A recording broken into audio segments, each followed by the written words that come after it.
Buenas tardes con todos, mi nombre es, soy médico residente tercer año John Buchanan Neri. En este momento vamos a hablar acerca del aborto séptico. Para empezar a hablar del aborto séptico, pues primero tenemos que definir la terminología de la misma, ¿no? Definir qué es el aborto y definir qué es la sepsis. Bueno, aborto como tal se define como la terminación del embarazo antes de la 20 semana de gestación o cuando el producto pesa menos de 500 gramos. ¿Qué es una infección? Pues es un fenómeno microbiológico el cual se caracteriza por una respuesta inflamatoria debido a la presencia de microorganismos o a la invasión de tejidos estériles por los mismos. Bacteriemia, pues es la presencia de bacterias viables en sangre, la cual es confirmada mediante cultivos y que pueden ser de forma transitorias también. Ahora, ¿qué son CIRS? ¿No? Un término antiguamente utilizado muy a menudo, muy frecuentado. El CIRS es un síndrome de respuesta inflamatoria sistémica, ¿no? La cual puede ser causa de, bueno, puede tener múltiples causas. ¿Por qué menciono esto? Porque anteriormente la sepsis la definían como un CIR de causa o de origen bacteriano. ¿Y qué es una sepsis? Pues la sepsis se va a definir como una disfunción de un órgano o multiorgánica debido a una hipoperfusión causada por una infección bacteriana. Y shock séptico se define como una hipotensión persistente inducida por la misma sepsis, ¿no? A pesar de una adecuada reanimación con líquidos endovenosos. Útero o de los anexos que se presenta después de un aborto espontáneo terapéutico o un aborto inducido. Epidemiológicamente, esta es una patología muy importante ya que es una de las principales causas de muerte en países en donde su práctica es ilegal, como por ejemplo el país en donde estamos. Una revisión sistemática aplicada en el UpToDate concluyen que la interrupción en el primer trimestre se produjeron infecciones que requirieron antibiótico entre el más o menos 0 a 0.4%, ¿no? Significa que la mayoría de estos pacientes no requieren un antibiótico o el uso de un antibiótico, ¿no? ¿Cuáles son la población susceptible en estos pacientes? Pues son pacientes menores de 20 años, primigestas y pacientes solteras. ¿Cuál es la importancia ¿no? De esto? O, ¿cuáles son las causas de un shock séptico obstétrico? Pues la principal causa del shock séptico obstétrico pues es el aborto séptico, ¿no? Liderando a todos. Es por eso la gran importancia que toma esta patología. Y es una de las principales causas de morbo y mortalidad materna. Otra de las causas es una endometritis poscesárea, una endometritis posaborto, neumonía y coriamnionitis. La etiopatogenia, pues no. Una de las principales causas, como hemos mencionado, del aborto séptico son las prácticas abortivas ilegales, ¿no? Estas son causas, ¿por qué? Porque mediante esto hay invasión de microorganismos a cavidad uterina, hay activación del local del sistema inmune de esta, hay presencia de bacteriemia o endotoxemia, ¿no? Por estas bacterias, activación de mecanismos sistémicos, ¿no? Hablando de sistémicos, hablamos de todo el mecanismos o una respuesta general, y pues hay una diseminación generando una septicemia o shock séptico, ¿no? Cuando esta respuesta es la microbiología, pues la causa microbiológica de esta es polimicrobiana. Pueden encontrarse multibacterias, ¿no? Siendo los más frecuentes son los bacilos gram negativos, entre ellos liderando la Escherichia coli, Haemophilus influenzae, especies de Klebsiella, Enterobacter. Entre otros están los cocos gram positivos, neumococo, Streptococcus grupo A, Staphylococcus aureus. Los bacilos gram positivos, como la Listeria monozygotes, y anaerobios, la presencia de anaerobios, ¿no? Especies de bacteroides, Clostridium perfringens, Fusobacterium, etc. Y en menor incidencia la presencia de hongos. En este estudio que se publicó, ¿no? Datan que 84 personas, un estudio con 84 personas con aborto infectado, los organismos identificados con mayor frecuencia fueron las enterobacterias. Streptococcus un 21%, Staphylococcus un 9% y Enterococcus un 9%. Ahora, las infecciones por estreptococcus del grupo A, los beta hemolíticos, pueden desarrollarse y progresar rápidamente en un paciente post. ¿Cuáles son los factores predisponentes a un aborto séptico? La presencia de una hidrorrea amniótico. Por eso, pacientes que tienen este signo clínico, atentos. Si es posible, sabemos que esto va a durar o la expulsión va a demorar, podemos iniciar pronto antibiótico terapia, ¿no? O ya estar atentos al riesgo de infección en estos pacientes, ¿no? Viendo un hemorama, un marcador de inflamación aguda. Retención de restos ovulares, presencia de un saco, bueno, una gestación evolutiva o retenida, o pacientes con antecedentes de abortos provocados. ¿Cuáles son los síntomas, signos y síntomas en estos pacientes?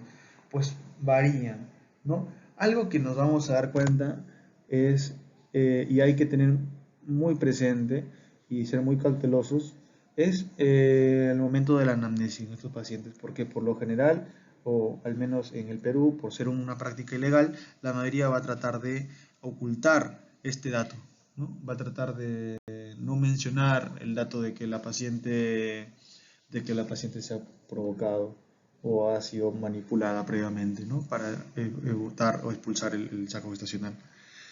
Entonces, por lo general, estos pacientes van a referir secreción fétida, fiebre, ¿no? Un síndrome doloroso abdominal, sobre todo bajo, ¿no? Disminución del peritonitismo intestinal, ¿no? Y pueden presentar en fases más complejas signos de irritación peritoneal o hipotensión arterial. Ahora, como he mencionado, actualmente el diagnóstico de sepsis o la definición sepsis es algo convencional, ¿no? Usando el SOFA o también el Quick SOFA, ¿no? El shock séptico, como he mencionado, tiene que presentar o se identifica clínicamente en los pacientes que cumplen criterios de sepsis, ¿no? Según el SOFA, y en pacientes que a pesar de una adecuada reanimación con líquido van a requerir el uso de vasopresores para mantener una presión arterial media más de 65 milímetros de mercurio. Pacientes que tienen un lactato también mayor de 2 milimoles por litro son pacientes que cumplen los criterios de un shock séptico. Bueno, estos son los criterios del SOFA utilizando la escala de Glasgow, una evaluación renal con la creatinina en la diuresis, una evaluación hepática usando la bilirrubina, las plaquetas, el PAFI y la presión arterial media.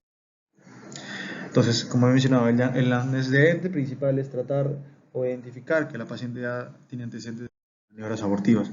En estos pacientes vamos a encontrar un laboratorio con una leucocitosis y división a la izquierda. Podemos ver estos pacientes que tienen alterado el perfil de coagulación, ¿no? Muy importante ver la hemoglobina, porque estos pacientes pueden estar incluso, en pacientes con historia de perforación uterina, pueden tener un hemoperitoneo, ¿no? Estar sangrando o venir ya con sangrado vaginal de varios días, ¿no? Pueden cruzar con anemias moderadas, severas. En la ecografía tenemos que descartar que esta paciente presente restos ovulares, ya que mientras presenten estos restos ovulares, pues la infección va. Entonces, el diagnóstico básicamente es identificar criterios de sepsis y que estos sean causados por antecedentes de un aborto, ya sea espontáneo, terapéutico o inducido. El diagnóstico diferencial van a ser en pacientes con endometriosis postparto, infección del tracto urinario con pielonefritis, pacientes con apendicitis, ¿no? Ya que pueden enmascarar o pueden ser, el cuadro puede ser muy similar a un paciente con un aborto séptico, ¿no? O con un cuadro inflamatorio pélvico, ¿no? Ya que el apéndice se encuentra por lo general se encuentra muy cerca, bueno, en el anexo prácticamente derecho, ¿no? Así es. Y bueno, también las infecciones del tracto urinario son pacientes que vienen por lo general con dolor bajo, ¿no? Fiebre, si se una pielonefritis, y se asocian, o incluso puede asociarse solamente en un paciente con una EPI, con una enfermedad pélvica inflamatoria, ¿no? Que lo diferenciamos de, con un HCG positivo. ¿Cuál es la conducta a seguir en estos pacientes? Pues medidas generales, ¿no? Principalmente, una vez identificado el cuadro, ¿no? Tratándose de un aborto séptico, pues son pacientes que van a requerir una estancia muchas veces prolongada, ¿no? Muchos de ellos van a requerir manejo por unidad de cuidados intermedios, ¿no? Son pacientes que hay que hablar con ellos, explicarles los riesgos a los que están expuestos, ¿no? Y que se van a requerir hospitalización para manejo o para cobertura antibiótica, endovenosa y lo que bueno, ameriten, sea el caso, ¿no? Bueno, la cateterización de vías periféricas, la fluidoterapia, restaurar la tensión arterial media de la paciente, asistencia ventilatoria si hay signos de dificultad respiratoria y la toma de cultivos previa o antes de iniciar la cobertura antibiótica, ¿no? Cultivos pueden tomarse cultivos hemocultivos, urocultivos y cultivos de la secreción endometrial o uterina. La radiografía de tórax y una ecografía también de abdomen y la vaginal, la ecografía transvaginal para descartar lesión miometrial también es muy importante. El tratamiento, bueno, la aspiración de fluidos endovenosos según protocolo de sepsis, ¿no? Si es un paciente que no mejora con la fluidoterapia adecuada, pues la evaluación por un médico intensivista y la posibilidad de pasar a servicio, ¿no? Cruzar con el cultivo endometrial, como he mencionado. Y bueno, si tiene PCR si tiene el hospital a veces hacer un PCR clamida, pues ¿no? Se solicita, sobre todo en casos de aparición tardía de la clínica. Ahora, el manejo, lo que dice la Clínica de Barcelona, ¿no? La cobertura antibiótica debe ser siempre doble, ¿no? Siempre cubrir gram positivos, gram negativos y enterobacterias y anaerobios, ¿no? Todo usando la ceftriaxona y usando metronidazol. Si es que la paciente tiene una infección de aparición tardía, ¿no? Pensando en clamidia, agregar toxicilina bioral. Si la paciente tiene es alérgica a las penicilinas, podemos cubrirlas con clindamicina y gentamicina endovenoso, ¿no? El legrado aspirativo. Todo paciente que tiene que se evidencian restos endometriales, hay que realizar un legrado aspirativo, una evacuación o desfocalización, como se llama, ¿no? Hay guías que sugieren que no se debe retrasar muchas horas esto, como hay guías que sugieren que debe retrasar un poco el legrado hasta después de más o menos 6 a 12 horas de haber iniciado el antibiótico endovenoso, ¿no? Y no, hay algunas guías también que no indican o no sugieren no usar el uso de fármacos para la dilatación cervical, ¿no? Como la laparotomía o incluso la histerectomía. ¿No? ¿En qué pacientes? Nuevamente, pacientes con infección con bacterias productoras de toxinas, pacientes donde se evidencia mionecrosis, ¿no? ¿Cómo puedo evidenciar mionecrosis? Para hacer una ecografía TV donde presencian imágenes sugestivas de aire, ¿no? En la pared endometrial. Y pacientes con infección intraperitoneal significativa, ¿no? Clínicamente se van a manifestar como reacción peritoneal, ¿no? Hay reacción peritoneal, vamos a ver líquido libre, podemos ver una colección pélvica, ¿no? O masas pélvicas que sugieren la presencia de pus, ¿no? Pacientes que presentan hemorragias masivas, sobre todo en pacientes que tienen cirugías uterinas previas, que al momento de hacer la limpieza, o pacientes que han tenido abortos de varios días, ¿no? Estos llegan sépticos y se hace la limpieza, pues hay riesgo de presentar hemorragias masivas, ¿no? Siempre también descartando el riesgo de perforación uterina. Entonces estos pacientes tienen condición de laparotomía y posibilidad de histerectomía.